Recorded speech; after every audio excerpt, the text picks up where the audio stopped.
This is Norman Richards again. I'm talking about churches, and I'm talking about how the devil is trying to stop church members into not getting into heaven, and also it starts with the preacher. It starts with the preacher who's preaching the word of God out to the people, and also with the deacons. The deacons are there to make sure that if the preacher is not preaching the word right or whatever, they supposed to talk and talk with the preacher and whatever, and make sure that the word is getting out right to the church members, and also making sure that they are going to heaven along with them, and as a much, and also I'm looking at if the devil gets in there, and he's turning the preacher, and later on turning the church members.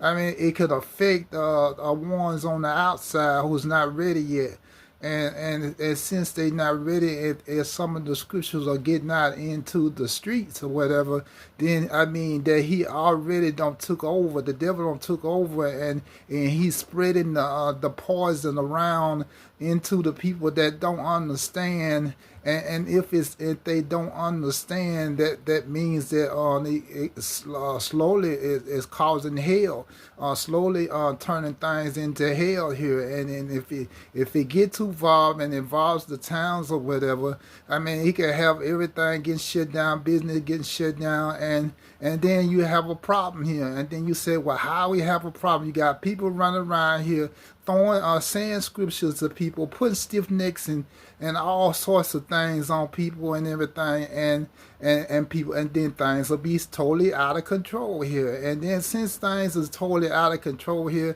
it can go around and try to get involved in other churches and other church members, and bother them and such and everything like that, and then we have a problem here. So that's what the devil trying to do, cause hell to come here or whatever. And once he completed, then he know that he got his people. He got his people going to hell and everything. So that's what he doing. And if he don't took over people in the courtroom, and if he don't took over judges in the courtroom, then he really done his job. He done what he wanted to do, and he's sitting back grinning because he know a bunch of people is about to go to hell. See, so that's what I'm saying. That's why starts with the preacher and preaching the word of God right, and making sure that things go right. So if it's a woman, you have to be careful because it's very important.